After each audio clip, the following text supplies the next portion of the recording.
नमस्कार विद्यार्थी मित्रांनो, महाराष्ट्र अकॅडमीच्या ऑनलाईन प्लॅटफॉर्मवर सर्व विद्यार्थ्यांचं मनपूर्वक स्वागत आहे।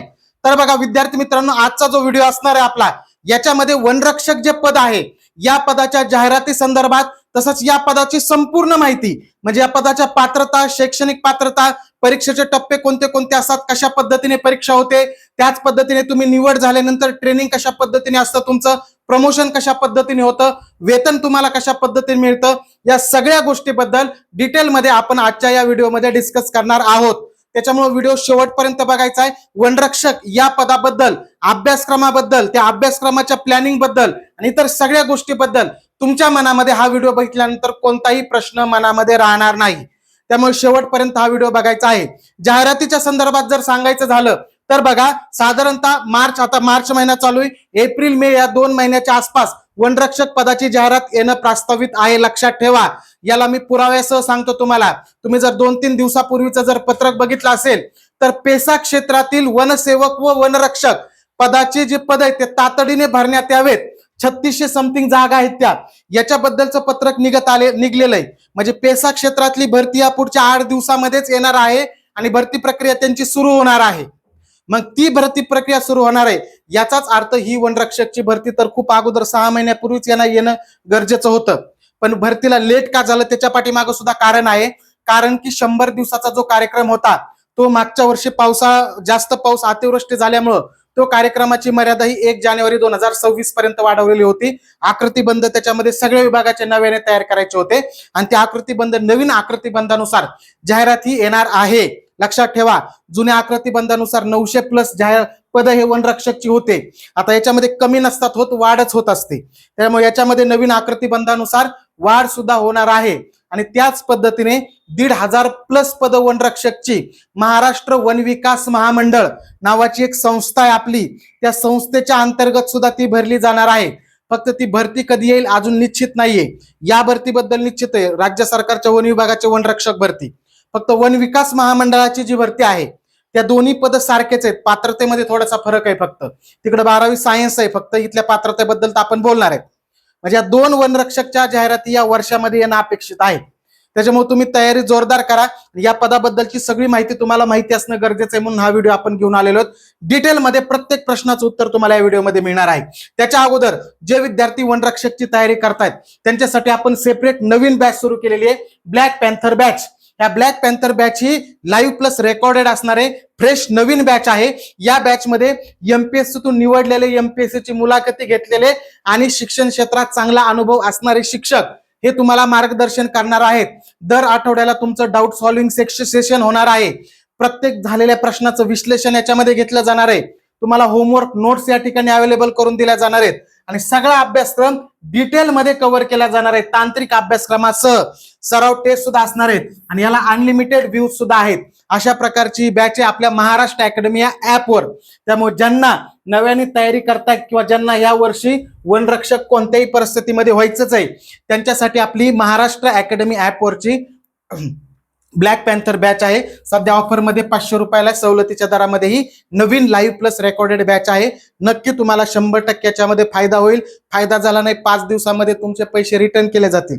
तुम्ही योग्य कारण दिलं की अशा पद्धतीने प्रॉब्लेम आहे, बिलकुल टेन्शन घेऊ नका। त्यामुळे या बॅचचा सर्वांनी फायदा करून घ्या, सर्वांना फायदा होणार आहे। आता आपण पात्रतेकडे वळूया। सगळ्यात महत्त्वाचं म्हणजे वनरक्षकच्या पात्रता कोणत्या कोणत्या, त्यात शैक्षणिक पात्रता सगळ्यात महत्त्वाच्या अगोदर पाहूया। प्रत्येक पॉइंट आपण डिस्कस करणार आहोत त्याच्यात वनरक्षकचा।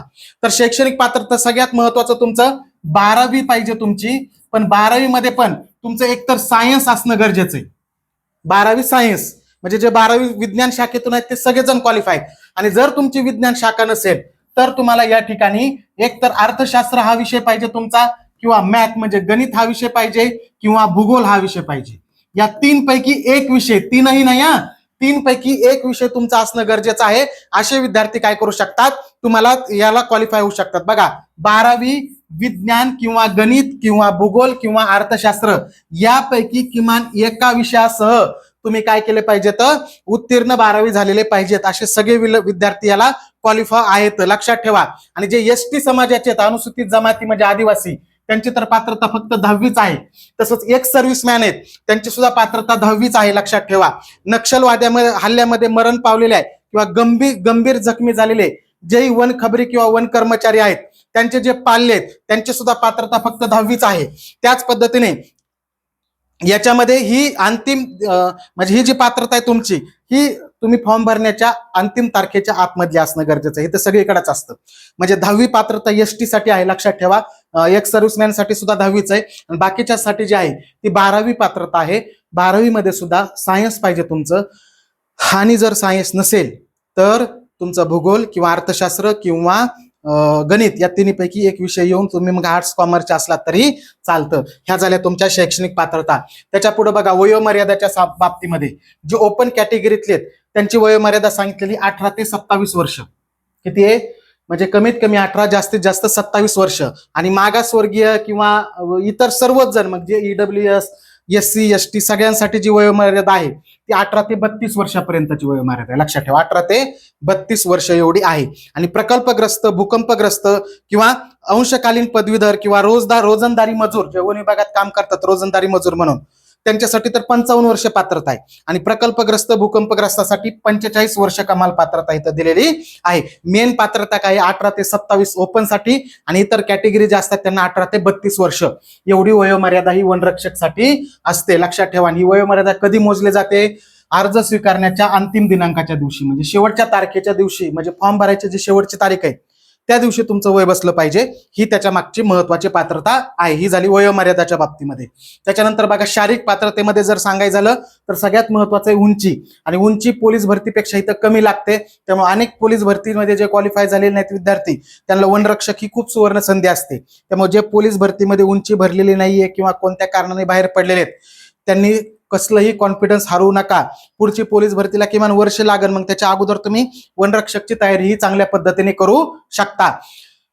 आता बघा उंची बघा किती आहे. किमान उंची पुरुषासाठी 163 आहे आणि महिलांसाठी 150 सेंटीमीटर आहे. म्हणजे 163 आणि 150 सेंटीमीटर एवढी आहे. छाती फक्त मुलांसाठीच आहे. छाती किती पाहिजे? 79 पाहिजे, किमान 79.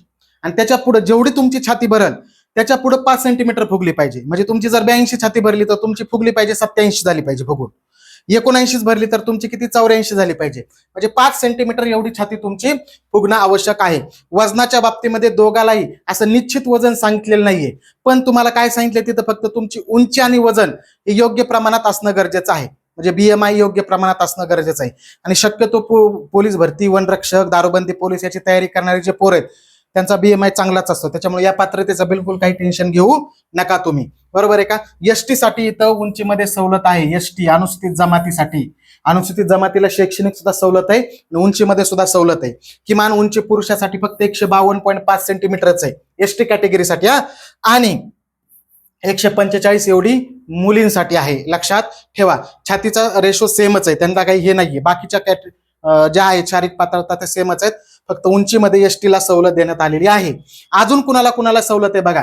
जे नक्षलवादी हल्ल्यात मरण पावलेले वन खबरे किंवा वन कर्मचारी आहेत त्यांचा जो पाल्य आहे त्या पाल्याला सुद्धा म्हणजे त्यांच्या मुलाला सुद्धा त्यांना एकतर 10वी पात्रता शैक्षणिक तिथं सवलत आहे आणि उंचीमध्ये सुद्धा 2.5 सेंटीमीटर एवढी सवलत आहे. म्हणजे 2.5 सेंटीमीटर म्हणजे बघा ते जर पाल्य ST कॅटेगरीतला असला तर इथं पुन्हा 2.5 सेंटीमीटर आणि इतर कॅटेगरीतला असेल तर इथं 2.5 सेंटीमीटर. म्हणजे जेवढी तुमची मेन उंची पाहिजे त्याच्यापेक्षा 2.5 सेंटीमीटर कमी असली तरी चालतं. आणि छातीची क्वालिफिकेशनच नाहीये यांना. कुणाला? नक्षल हल्ल्यात मरण पावलेले जे वन खबरी वन कर्मचारी आहेत त्यांचे जे पाल्य आहेत त्यांना छाती कुठेही असली तरी काहीही लिमिट त्याचं नाही आहे. जे खेळाडू आहेत, खेळाडू म्हणजे स्पोर्ट मध्ये येतात त्यांना सुद्धा 2.5 सेंटीमीटर एवढीच काय सवलत देण्यात आलेली आहे. पण त्यांना छातीची अट पूर्ण करणं मात्र गरजेचं आहे. इथं खेळाडूंना सुद्धा 2.5 सेंटीमीटर आहे. आता बघा वन कर्मचाऱ्याचे पाल्य म्हणजे असे वन कर्मचारी जे सेवेत कार्यरत असताना काही कारणानं त्यांचा मृत्यू झालाय. म्हणजे नक्षली हल्ल्यात नाही बरं का, सेवेत कार्यरत असताना कोणत्याही कारणात जर मृत्यू झालेला असेल तर त्यांना 2.5 सेंटीमीटर एवढी सवलत आहे. एकाच पाल्याला त्यांच्या म्हणजे एकाच पोराला, 2, 3, 4 असतील तर बाकीच्यांना नाही, एकाच मुलाला फक्त एकाच पाल्याला 2.5 सेंटीमीटर सवलत आहे. आणि छातीमध्ये सवलत आहे 2 सेंटीमीटरची आणि न फुगवता 1.5 सेंटीमीटरची. आता हे डिटेलमध्ये पात्रता होतात एवढी गरज नाही, मेन पात्रता आपल्या त्याच आहेत. लक्षात आलं? मग सवलत कुणाला लक्षात आलं असेल तुमच्या उंचीमध्ये सुद्धा आणि छातीमध्ये सुद्धा. आता बघा हे सगळं झाल्यानंतर तुम्ही पात्रतेमध्ये बसल्यानंतर तुम्हाला 2 टप्प्यामध्ये याची परीक्षा होते आणि मेन टप्पे किती असतात? एक तर तुमचं पहिल्यांदा सगळ्यात महत्वाचं म्हणजे लेखी परीक्षा असते, आणि लेखी परीक्षा झाल्यानंतर मग तुमची फिजिकल टेस्ट वगैरे ही बघितली जाते. लक्षात येते ना? तर मग आता बघा, पहिल्यांदा लेखी परीक्षा ही ऑनलाईन स्वरूपामध्ये असते. ऑनलाईन स्वरूपामध्ये लेखी परीक्षा आहे. लेखी परीक्षा एकूण 120 गुणांची आहे. किती गुणांची आहे?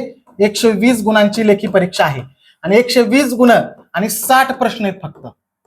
प्रश्न किती? तर 60 एवढे प्रश्न आहेत. आणि हे जो पॅटर्न आहे, लक्षात, हा पॅटर्न हा तुमचा 10वीवर आधारित आहे. म्हणजे अभ्यासक्रम 10वीवर, जरी पात्रता 12वी असली तरी परीक्षा जी आहे ते 10वीवर पॅटर्न अवलंबित आहे. आणि काय आहे? प्रत्येक 4 विषयात तुम्हाला मराठी आहे, इंग्रजी आहे, सामान्य ज्ञान आहे आणि बौद्धिक चाचणी आहे. गणित नाहीये, बुद्धिमत्ता चाचणी. आणि प्रत्येक 30 मार्काला आहे. 30 मार्काला म्हणजे 15 प्रश्न आहेत.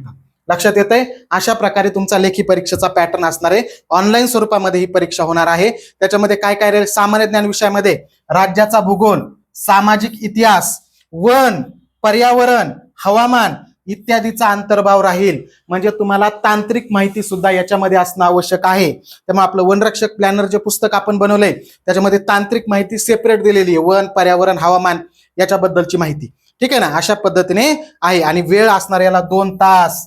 म्हणजे तुम्हाला वेळेचं इथं बंधन नाही. 60 प्रश्न सोडवायचे तर 2च तासात. लक्षात येते ना?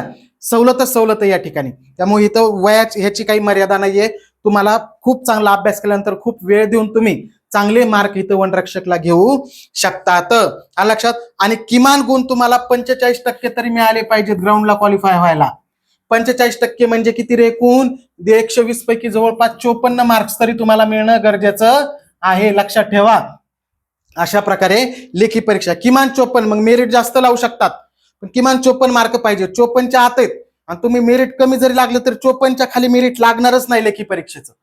हे लक्षातच ठेवायचं तुम्ही. आणि अशा पद्धतीने मग लेखी परीक्षेचं अगोदर मेरिट लावलं जातं आणि नंतर मग तुम्हाला मैदानी चाचणीला काय केलं जातं रे? क्वालिफाय केलं जातं. मैदानी चाचणी जी आहे ही एकूण 80 गुणांची आहे. मैदानी चाचणी किती गुणांची आहे? 80 गुणाची मैदानी चाचणी आहे. आणि याला एकच इव्हेंट आहे फक्त. मुलांसाठी 5 किलोमीटर आणि मुलींसाठी 3 किलोमीटर.